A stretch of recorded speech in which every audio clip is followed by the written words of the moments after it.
Thank you for joining me today. It's Brian Gubernick, and welcome to the No Days Off podcast, where we believe that every single day brings a new opportunity to get better. Today's topic here at the No Days Off podcast, well, it might sting a little bit, but I think sting in the best way. Because today we're going to talk about comfort and how comfort is wasted potential. I want to explore in this episode what that really means. I want to explore how we recognize it, how we recognize when we may find ourselves in moments of comfort. And I want to talk about how to break out of it in our health, in our relationships, finances, and of course, in business. Now, this phrase, comfort is wasted potential, this is a great one, right? How did I come across this, or why am I thinking about it? I saw it on a t-shirt in a documentary of all things.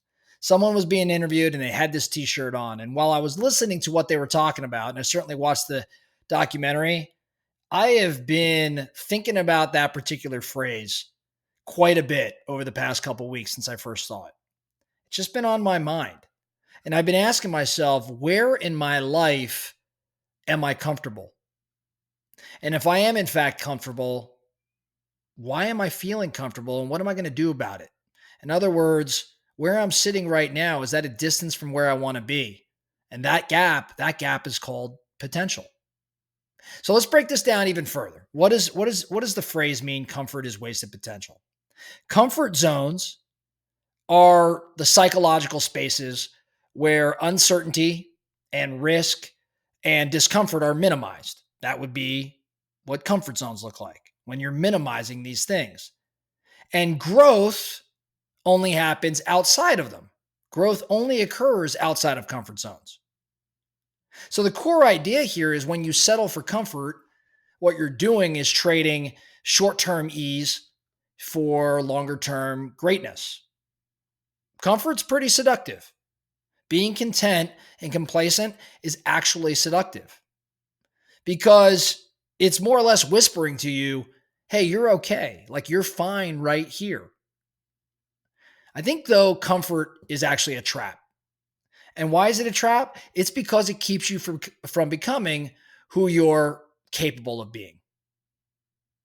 Now, what does comfort look like when it shows up in your world? What does it feel like?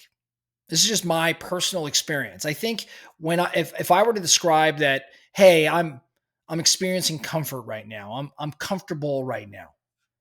I would say there's no resistance in my world. I have no real urgency. My daily routines don't really change. It's somewhat monotonous.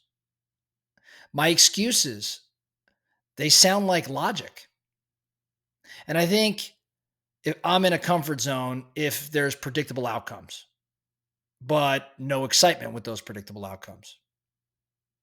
So it doesn't feel like a problem. And I think that that's the danger because in my experience, I think comfort really starts to numb you rather slowly.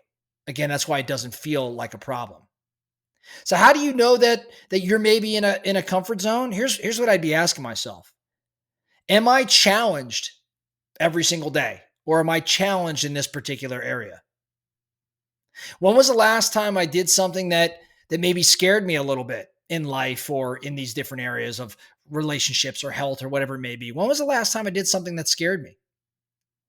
And then lastly, maybe another question to ask in order to identify if you're in a comfort zone, what's one thing I've avoided because it feels hard or because it feels uncertain?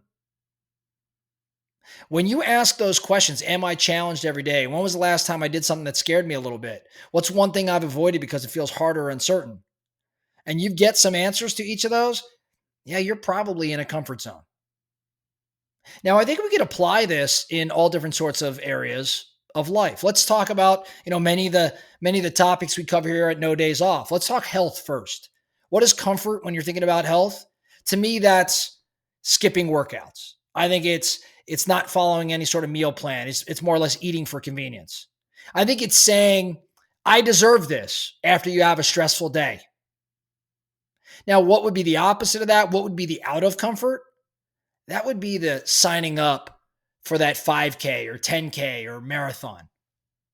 I think it'd be signing up for some sort of physical challenge that may not be endurance. Maybe it's something else. I think it's getting a trainer who's going to push you, make you uncomfortable. I think it's being purposeful in the training that you're in fact doing. Maybe it's zone 2 cardio, as we've talked about here. Maybe it's tracking the metrics around strength, muscle development. I think at the end of the day, this is the pain of discipline versus the pain of disease. But it's really easy to get comfortable with respect to our health.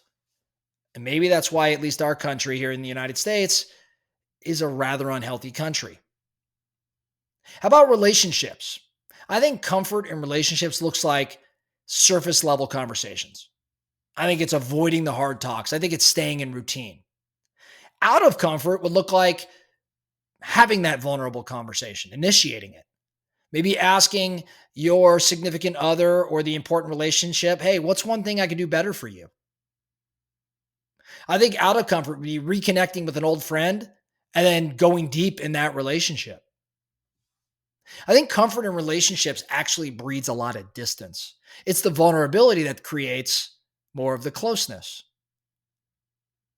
In wealth building, in finances, comfort would look like living paycheck to paycheck, not investing, sitting on cash, not being strategic with your money, maybe avoiding financial literacy because you're afraid to learn what you don't know. Out of comfort would be hiring a financial coach or reading one money book a month, listening to a money podcast, making your first investment, or at the very least, increasing your contribution to savings or to an investment. Wealth, when you study it, is built by people willing to do the uncomfortable things that others tend to avoid. And then lastly, and maybe most importantly for sake of this podcast, how about in business? I think comfort in business looks like coasting on past wins. I think it looks like micromanaging or not asking for feedback or simply not adapting. Out of comfort, though, would be launching that product or service that you've been overthinking, like just shooting and going, or firing fast when you know it's time, or investing in your leadership development. There's lots of things that would make you out of comfort. That's what we're seeking because comfort allows us to reach that potential. If your business isn't evolving, as we know, it's slowly dying. So comfort actually kills companies. So if your business isn't evolving, it's slowly dying. So to wrap up this conversation today, I want you to ask yourself a few questions. Okay, what area in your life are you most comfortable in right now? Number 2, what's one discomfort that you've been avoiding? And then lastly, number 3, what's one bold action you can take in the next week to break that pattern? My challenge for you is to pick, say, one area: health, relationships, wealth, or business. And I want you to intentionally make yourself uncomfortable this week. I want you to choose growth over ease. I want you to choose potential over comfort. That's all I have for you today, the No Days Off podcast. Thank you so much for listening. And remember, every single day brings a new opportunity to get better. So let's get after it.